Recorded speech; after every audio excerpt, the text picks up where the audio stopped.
அப்ப கடந்த ஒரு 30 வருஷமா அவ ஹீரோ ஆகினவ, ஹீரோக்கள் ஆக்கினவர்கள் மக்கள், அல்லது அவர்கள் ஏதோ ஒரு விதத்துல ஹீரோ ஆனவ. அது இயற்கையான ஒரு உளவியல் மனநிலை. அந்த வயதில் தன்னை அடையாளப்படுத்த வேண்டும், எனக்கென்று ஒரு அடையாளத்தை நான் இந்த சமூகத்துல தேட வேண்டும் என்றது அது ஒரு சாதாரண உளவியல் மனநிலை. அந்த மனநிலையை தான் பலர் பலவிதமாக அடையாளம் என்று நீங்க சொல்ற விஷயம் போய் சும்மா போடான்னு நானும் போயிட்டேன். ஆனா அவன் ஏஎல் படிக்கிற டைம்ல அவன் டான்ஸ் ஆடுறான். ஆனா அவன் மேடையில ஆடையில, அவன் பின்னுக்கு நின்று ஆடுறான். இப்ப ஒரு ப்ரோக்ராம் ஒன்று நடக்குதுண்டா, அவன் தண்ணி அடிச்சுட்டு பின்னுக்கு நின்று ஆடுறான். ஆனா அது ஒரு அரசியல் வெற்றிடமா அல்லது ஒரு தலைமைத்துவ வெற்றிடமா என்று இல்லாமல் ஒரு கிட்டத்தட்ட ஒரு தசாப்தமாக ஏதோ ஒரு வெற்றிடம், ஏதோ ஒரு வறுமை.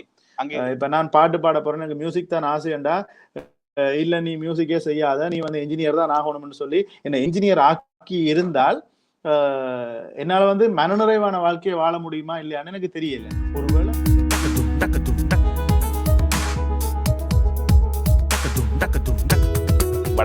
வடக்கின் அதாவது ஒரு வேக்யூம் போன்ற ஒரு, அதாவது அதை என்ன சொல்றது, ஒரு வெற்றிடம், அது ஒரு அரசியல் வெற்றிடமா அல்லது ஒரு தலைமைத்துவ வெற்றிடமா என்று இல்லாமல் ஒரு கிட்டத்தட்ட ஒரு தசாப்தமாக ஏதோ ஒரு வெற்றிடம், ஏதோ ஒரு வறுமை அங்கே இருக்கத்தான் செய்கிறது. அது எல்லாருமே ஏற்றுக்கொள்ள வேண்டும். அதாவது இப்போ அந்த ஒரு டிசைடிங் ஃபேக்டர்ல மக்கள் மனநிலை இருக்கிறது. அந்த நேரத்தில் இளைஞர்களின் மனதுகளை, இளைஞர்களை கட்டமைத்து இளைஞர்களை ஒரு சரியான போக்குக்கு கொண்டு போவது உண்மையில் அங்கிருக்கும் ஊடகவியலாளர்களின் அல்லது சமூக ஆர்வலர்களின் அல்லது சமூக தலைவர்களின் கடமை.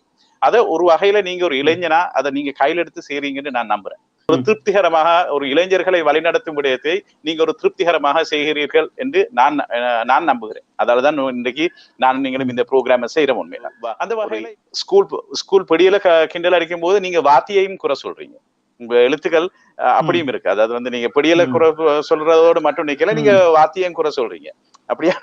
அப்படியான ஒரு ஜனகரஞ்சகமா நீங்க சரியாத்தான் செய்றீங்க. அப்ப அந்த வகையில இந்த உண்மையில இந்த சமூகம், அதாவது இளைஞர்கள் எப்படி போய்கொண்டு இருக்கிறாங்க, உண்மையில அவங்களோட நிலை இப்ப எப்படி இருக்கு? இப்ப நீங்களும் ஒரு இளைஞர்.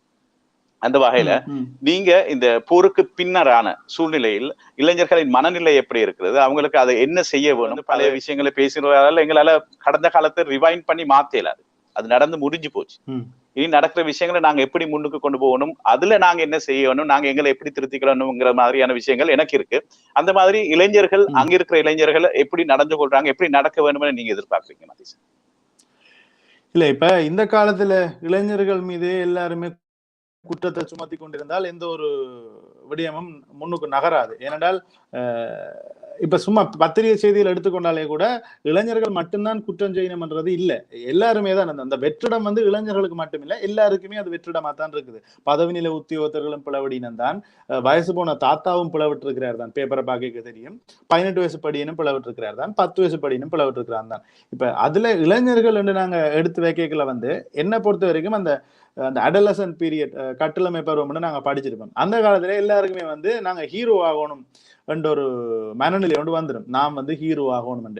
அப்ப கடந்த ஒரு 30 வருஷமா அவ ஹீரோ ஆகினவ, ஹீரோக்கள் ஆக்கினவர்கள் மக்கள், அல்லது அவர்கள் ஏதோ ஒரு விதத்துல ஹீரோ ஆனவ. அதோட நான் நிப்பாட்டி கொள்றேன். கடந்த 30 வருஷமா ஹீரோ ஆகுறதுக்கான வாய்ப்பு அவர்களுக்கு இருந்தது. எப்படி ரியல் ஹீரோ ஆகுறதுக்கான வாய்ப்பு அவருக்கு இருந்தது கடந்த 30 வருஷமா. இப்ப அந்த இடைவெளி, நீங்க சொன்ன அந்த தசாப்த கால இடைவெளியில அது இல்லாம போயிட்டுது. அப்ப ஒரு 2010ல 18 வயசு இருக்கிற படியன், அல்லது 2012ல ஒரு 18 வயசை கடக்கிற படியனுக்கு எல்லாருக்குமே ஒரு சாதாரண ஆசை இருக்கு, சின்ன புகழ். அது உண்மையில அது இயற்கையான ஒரு உளவியல் மனநிலை. அந்த வயதில் தன்னை அடையாளப்படுத்த வேண்டும், எனக்கென்று ஒரு அடையாளத்தை நான் இந்த சமூகத்துல தேட வேண்டும் என்றது அது ஒரு சாதாரண உளவியல் மனநிலை. அந்த மனநிலையை தான் பலர் பலவிதமாக அடையாளம் என்று நீங்க சொல்ற விஷயத்தை தான் நீங்க சொல்ற அந்த அடையாளத்தை தான் நாங்கள் கொடுக்க விரும்புறோம் எல்லாருக்குமே. இப்ப ஒரு படியன் நிறைய நல்லா டான்ஸ் ஆட விருப்பம் ஒருத்தன் என்ன கேட்டான். இது நான் ஏல் படிக்க ஒருத்தன் டான்ஸ் ஆட விருப்பம்னு கேட்டான். ஆனா அவனுக்கான மேடை கிடைக்கல, என்னால ஏற்படுத்தி கொடுக்க முடியல. நான் ஒரு சாதாரண மாணவன் தான். அது ஒரு 7ஆம் ஆண்டுலாம் கேட்டோம், நான் டான்ஸ் ஆடணும், எனக்கு சான்ஸ் தாங்க. நான் சும்மா போடான்னு நானும் போயிட்டேன். ஆனா அவன் ஏஎல் படிக்கிற டைம்ல அவன் டான்ஸ் ஆடுறான். ஆனா அவன் மேடையில ஆடையில, அவன் பின்னுக்கு நின்று ஆடுறான். இப்ப ஒரு ப்ரோக்ராம் ஒன்று நடக்குதுண்டா, அவன் தண்ணி அடிச்சுட்டு பின்னுக்கு நின்று ஆடுறான். ஆனா நல்லா ஆடுறான். அப்ப நான் யோசிச்சேன். அப்ப எனக்கு ஒரு மைண்ட் செட் வந்துச்சு, நான் அவன் 7ஆம் ஆண்டுல கேட்கலையே அவனுக்கு நான் ஒரு கஷ்டப்பட்டாத அவனுக்கு ஒரு ஸ்டேஜை நான் கொடுத்துருந்தேன்னு சொன்னா அவன் 2 வரைக்கும் ஸ்டேஜ்ல ஆடிட்டு இருந்திருப்பான். நான் அந்த சான்ஸை கொடுக்காததால அவன் வந்து பேக் ஸ்டேஜ்ல நின்று, அது ஸ்டேஜுக்கு பின்னால தண்ணி அடிச்சுட்டு நின்று ஆடிக்கொண்டு நிக்கிறான். ஆனா ஒரு விஷயம் மாறையில அவன் ஆடிக்கொண்டுதான் இருக்கிறான். அப்ப அவனுங்களுக்கான இதுக்கு சின்ன உதாரணமாவே சொல்லினா அவனுக்கு ஒரு மேடை கிடைக்கல. அப்ப அந்த மேடை, அந்த பிளாட்ஃபார்மை நாங்க கொடுத்துட்டோம்னு சொல்லி சொன்னேன். எதுவா இருந்தாலும் எந்த ஆசை, எல்லாருக்குமே ஒரு கனவு ஒன்று வரும். ஒரு 15-16 வயசுல கட்டாயம் ஒரு கனவு ஒன்று வரும். அவன் அந்த கனவை பூர்த்தி செய்யறதுக்கு தகுதியானவனாக இருந்தால், அதாவது அவன் தொடர்ந்து ஆடிக்கொண்டு நிற்கிறான்னு சொன்னான் தானே, அந்த கனவை பூர்த்தி செய்யறதுக்கு அவன் உண்மையான தகுதியானவனா இருந்தா நிச்சயமா அவனோட கனவுக்கு ஒரு நாங்க பிளாட்ஃபார்ம் கொடுத்தே ஆகணும். இப்ப நான் பாட்டு பாட போறேன், எனக்கு மியூசிக் தான் ஆசைண்டா, இல்ல நீ மியூசிக்கே செய்யாத, நீ வந்து என்ஜினியர் தான் ஆகணும்னு சொல்லி என்ன என்ஜினியர் ஆக்கி இருந்தால் என்னால வந்து மனநிறைவான வாழ்க்கையை வாழ முடியுமா இல்லையான்னு எனக்கு தெரியல. ஒருவேளை நான் அதை ஆத்மார்த்த பூர்வமாக அதை நாங்கள் எண்ணாட்டி, என்ற இசையமைப்பு தான் என்ற துறை என்று நான் எண்ணாம என்ஜினியரிங் தான் அந்த துறை நான் போயிட்டேன், காசு வரும் அப்படின்னு போயிட்டேன்னா அது பிரச்சனை இல்லை. இப்ப நான் அதை எண்ணாம போயிட்டேன்னு சொல்லி சொன்னால் என்னால் என்ஜினியராகவும் ஆக முடியாது, இசையமைப்பாளராகவும் ஆக முடியாது, வேற யாரோவா நான் ஆயிடுவேன். சில நேரம் பைத்தியம் ஆகலாம், சில நேரம் ஒரு ஒரு போதைப் பொருளுக்கு அடிமையாகலாம், நான் எது வேணா நடக்கலாம், யார் வேணும்னாலும் என்ன மிஸ்கைட் பண்ணலாம். அப்ப சரியான பிளாட்ஃபார்மை நாங்கள் அவங்களுக்கு கொடுக்கறதன் மூலமாக சரியான பாதையில அவங்களை நாங்கள் கைட் பண்ணி கொண்டு போகலாம். இது வந்து நான் சொன்ன மாதிரி இந்த 30 வருடங்கள்ல வந்து அல்லது 80க்கு பிறகான ஈழத்து இடத்துல வந்து இது சரியான வகையில கட்டமைக்கப்பட்டு இருந்தது. இப்ப அந்த கட்டமைப்பு வந்து உடைஞ்சிட்டு அப்படியே கொலாப்ஸ் ஆயிட்டுது. அந்த கட்டமைப்பை ஏதோ ஒரு கொஞ்சம் பேருக்கு நாங்க செய்து கொண்டிருக்கிறோம், சரியான விஷயத்தை செய்து கொண்டிருக்கிறோம்ன்றதான் அந்த லெட்ஸ் ஸ்ப்ரெட் பாசிட்டிவிசம். பாசிட்டிவான விஷயங்களையே மட்டும் அவங்களுக்கு கொடுத்து, அவங்களுக்கான வாய்ப்புகளை கொடுத்து, இன்றைக்கு இது நான் பெருமைக்கு சொல்லலாம், பெருமையா நீங்க நினைச்சாலும் பரவாயில்ல, நான் ஒரு 150-200 பேருக்கிட்ட நான் வாய்ப்பு அளிச்சிட்டேன்.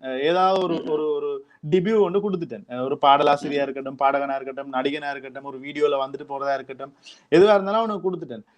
இப்ப அவன் வந்து ஒரு சப்போஸ் அவன் கொஞ்சம் ஃபேமஸ் ஆகி வந்துட்டான்னு சொன்னா அவன் ஒரு ஐக்கன் ஆயிடுவான். அந்த ஐக்கன் பிளவிடாது. அந்த ஐக்கன் வந்து இன்னும் 4 பேருக்கு முன்னுதாரணமா இருக்கதான் விரும்பும். எங்கட சமூக கட்டமைப்பு அப்படித்தான். இப்ப நாங்கெல்லாம் சின்ன பிள்ளையில என்ன, ரஜினிகாந்த் பொய் சொல்ல மாட்டார், விஜய் சொன்ன உண்மையா இருக்கும், அப்படி பார்த்துதான் வளர்ந்தது. அப்ப ஐக்கன் ஆயிட்டாங்கன்னு சொன்னா அவங்க எல்லாம் நடக்க ஒவ்வொரு விஷயத்தையுமே சரியானதா தான் கொண்டு போவாங்கன்ற ஒரு நம்பிக்கை இருக்கு. ஒரு பிழைச்சிட்டா அவன் ஐக்கனே இல்லை. இப்ப அந்த ஆளுமைகளை உருவாக்குறது தான் அந்த ஒவ்வொரு ஐக்கன்ஸை நாங்க உருவாக்கி கொண்டு வரோம்னு நம்புறோம். அது தொடர்ச்சியா வரும்.